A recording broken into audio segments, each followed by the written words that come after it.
That mansion had hosted presidents, billionaires, and royalty. Deals worth billions had been signed inside its walls. But the night it finally broke a man's heart, it had nothing to do with power or money. Picture this. A barefoot girl stands at tall iron gates in the pouring rain. Her clothes are soaked. Her hands are shaking. Security guards hesitate, unsure whether to send her away.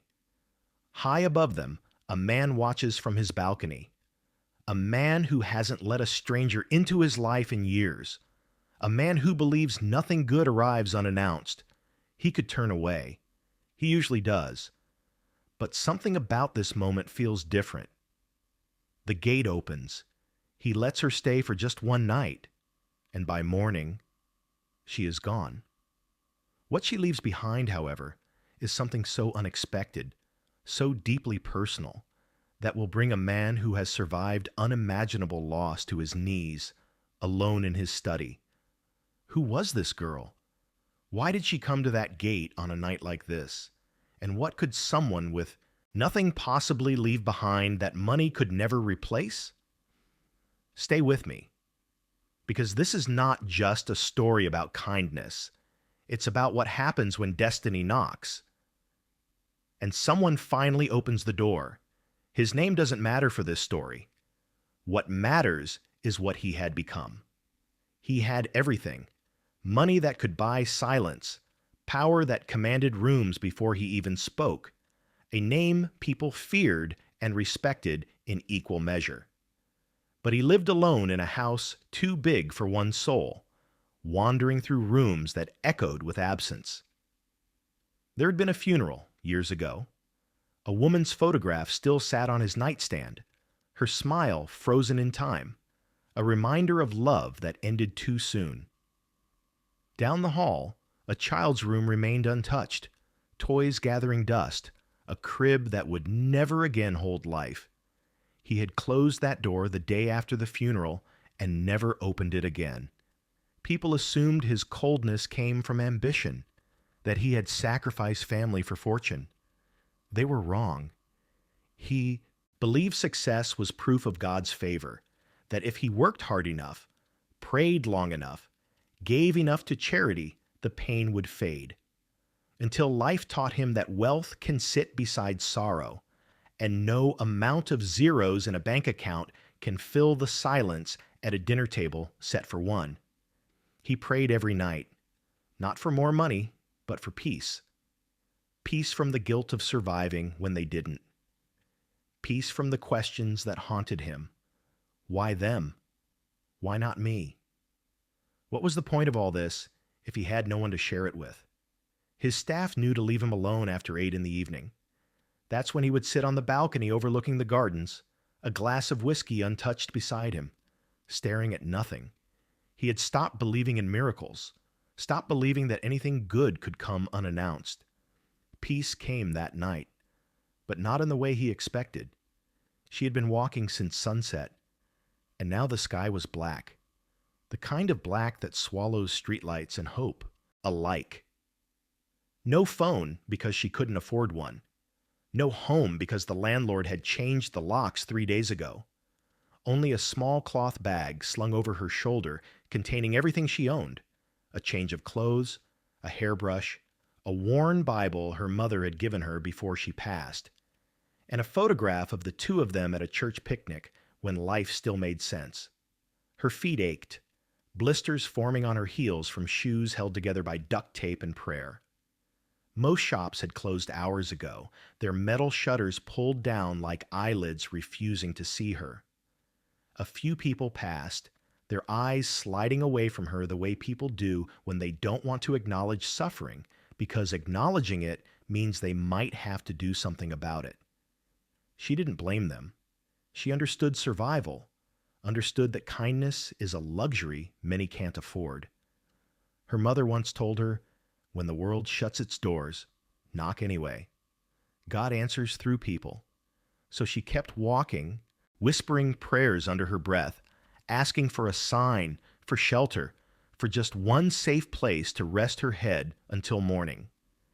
Then she saw it, a mansion set back from the road, lit by a single window on the second floor.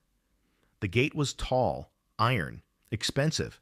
Everything about it screamed, "Keep out," but something in her chest whispered, "Try." She didn't know who lived behind that gate. She only knew she couldn't survive the night outside. The temperature was dropping, her thin jacket doing nothing against the wind that cut through fabric like it wasn't even there. And when the gate opened, everything changed. The security guard saw her first. Marcus, a man in his 50s who had worked that gate for 12 years without incident. His hand went to the radio clipped to his belt, ready to call it in as a trespassing attempt. But something stopped him. Maybe it was the way she stood there. Not demanding, not aggressive, just waiting with her hands clasped in front of her like she was praying. "Ma'am, this is private property," he said, his voice firm but not unkind. She nodded, understanding. "I know. I'm sorry. I just need somewhere safe for tonight. I'll leave at first light. I promise." Marcus had heard every con, every sob story designed to exploit sympathy. But this didn't sound like that. This sounded like truth worn down to its simplest form.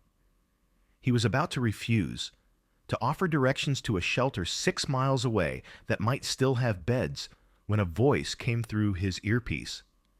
"Let her in."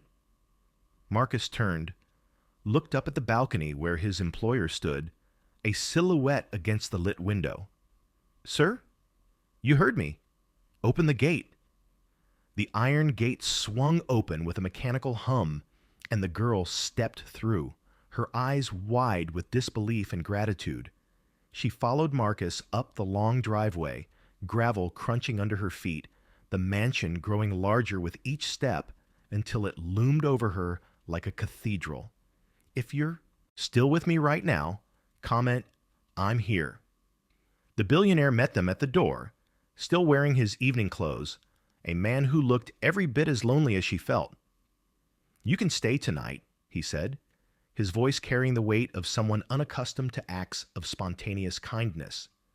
"There's a guest room on the second floor. Maria will show you."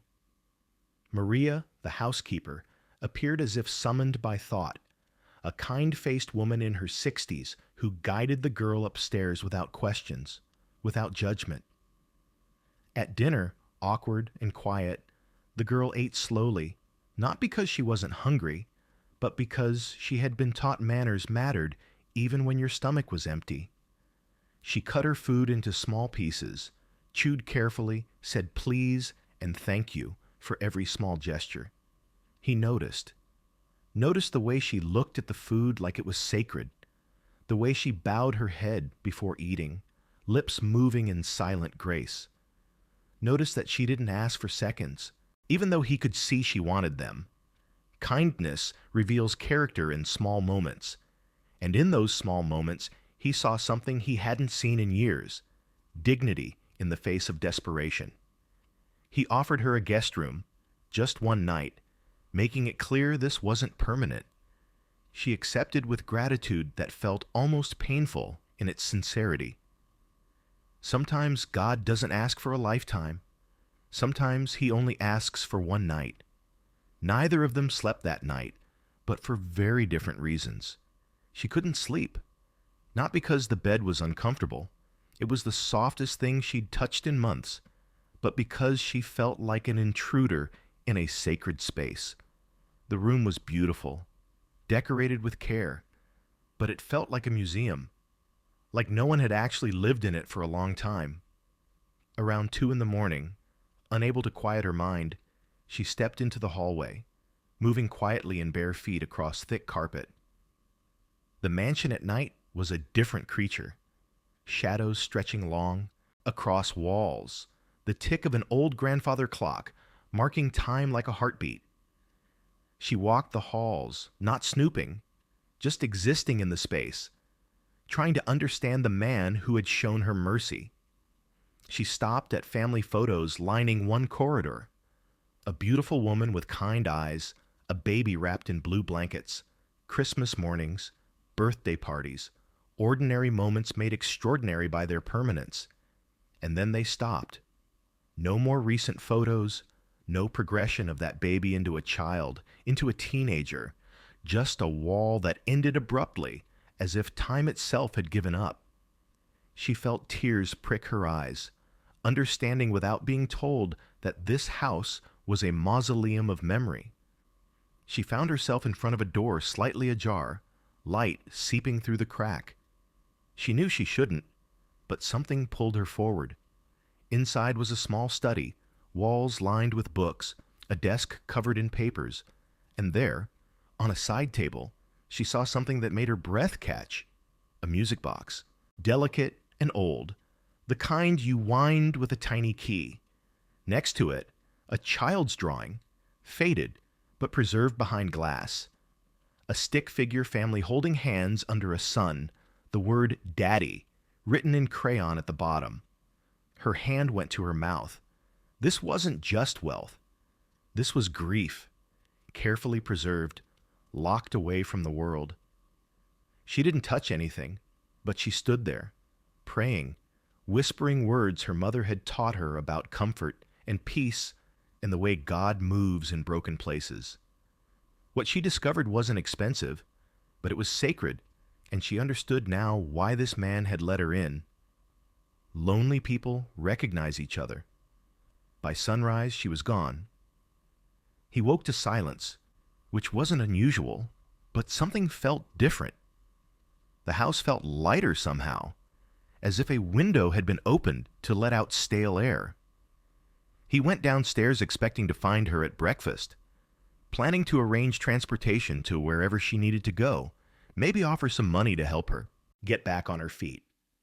But Maria informed him she had left before dawn, slipping out quietly, leaving a note of thanks with the security guard. He felt a strange disappointment, realizing he had wanted to talk to her more, to understand her story, to maybe help in a way that felt less transactional. He climbed the stairs to check the guest room, making sure nothing was missing, not because he suspected theft, but because it was habit, the automatic suspicion that came with wealth. The room was immaculate, bed made with military precision, towels folded, everything exactly as it had been, nothing missing. Then he noticed his study door was closed. He always left it open. His heart rate picked up as he pushed it open, eyes scanning the room for what might be gone. The music box was still there. The drawing, the books, everything in its place. Then he saw it on his desk, a handwritten note on hotel stationery she must have found in the guest room drawer, and next to it, a small object wrapped in tissue paper. His hands shook as he picked up the note, her handwriting careful and deliberate, the letters formed by someone who had been taught that words matter. I had nothing to pay you with, so I left you what God told me to give. Hope. He unwrapped the tissue paper slowly, and what he found inside stopped his breath. It was a small clay handprint, the kind children make in elementary school, baked and painted, with a name and date on the back. His son's name. His son's handprint from preschool, made weeks before the accident. He hadn't seen it in years, hadn't known where it was, assumed it had been lost in the chaos of grief when he'd packed away everything too painful to look at. But somehow she had found it. Or it had found her. Or God had orchestrated something he couldn't explain. The note continued on the back. I found this in a box in the closet. I think it was waiting for you to be ready.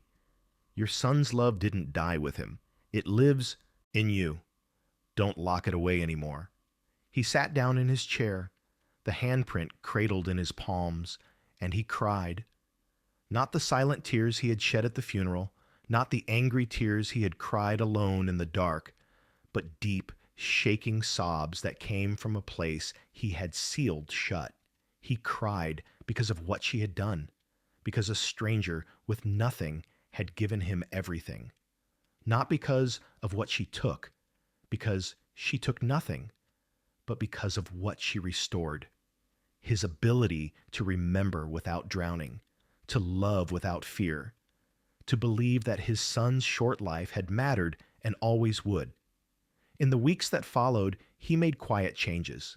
He funded a shelter downtown, not in his name, just an anonymous donation large enough to keep it running for years. He volunteered there sometimes, serving meals, listening to stories, learning names. He opened his son's room, not to erase the memory, but to honor it, turning it into a place where he could sit and remember without pain, consuming him. He kept the note in his Bible, tucked into the book of Psalms, where it reminded him that grace often comes through unexpected messengers. He never saw her again, though he looked, discreetly asking around shelters, wondering if she was safe, if she had found her footing. Part of him hoped she had, hoped she was somewhere warm with people who cared. Another part of him understood that some people enter your life like rain, necessary and brief, leaving everything different after they've gone. Some angels don't have wings. They knock, they stay one night, and they leave your soul changed. That mansion never felt empty again, not because it was suddenly full of people, but because he had finally learned to live in it, to walk through rooms without fear, to remember without breaking. One night, one stranger, one act of mercy that became mutual salvation. What would you have done if you were him? Would you have opened the gate, or would you have stayed safe behind it, protected by wealth and walls and the reasonable fear that kindness can be exploited? And if you were her, walking through a cold night with nowhere to go, would you have had the courage to knock, to ask, to trust that humanity still exists in strangers? Comment below. I'm reading every single one. If this story touched you, like it, and send it to someone who needs to remember that kindness is never wasted, that one night can change everything, that we are all just one decision away from being either the person behind the gate or the person outside it. And if you believe stories still carry wisdom, subscribe. More timeless stories are coming.